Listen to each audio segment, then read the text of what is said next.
सानो, मिन तनाका और उनके समुराई एक जंगल में शिकार करते हुए काई, कीनू रीव्स नामक एक आधे जापानी आधे ब्रिटिश लड़के को पाते हैं और उसे अपने साथ ले जाकर अपने महल में रखते हैं। कई समुराई काई को नीची नजरों से देखते हैं क्योंकि वो पूरी तरह से जापानी नहीं है। असानो की बेटी मीका को शिबासाकी और काई के बीच एक गुप्त प्रेम पनपता है।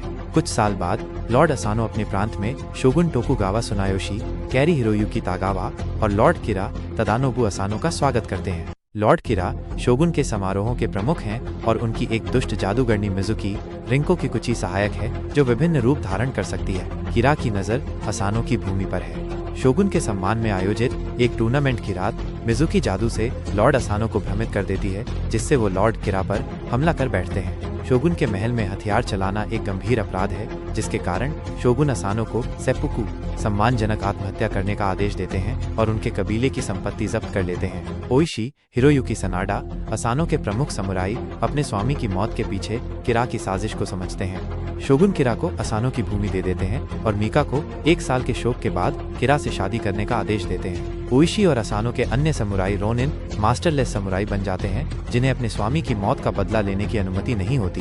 किरा के आदेश पर ओइशी को कैद कर लिया जाता है और काई को गुलाम के रूप में बेच दिया जाता है।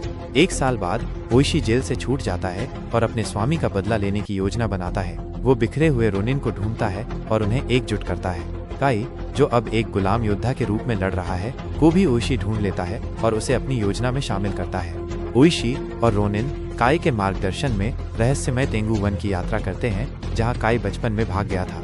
वहां वे तेंगू मास्टर से विशेष तलवारें प्राप्त करते हैं। ओइशी को चेतावनी दी जाती है कि वो तेंगू मंदिर के अंदर अपनी तलवार न निकाले। काई अपने पूर्व गुरु का सामना करता है और उसे हरा देता है, जबकि ओइशी अपने आदमियों और बेटे के मारे जाने का भ्रम देखने के बावजूद अपनी तलवार निकालने की इच्छा को दबा लेता है। रोनिन किरा पर घात लगाने की योजना बनाते हैं जब वो मीका से अपनी शादी के लिए आशीर्वाद लेने एक तीर्थ यात्रा पर जा रहा होता है। हालांकि ये एक जाल निकलता है और अधिकांश रोनिन मारे जाते हैं। मिजुकी ये मानते हुए कि सभी रोनिन मर चुके हैं, किरा को ओइशी की तलवार भेंट करती है और मीका को उनका मजाक उड़ाती है।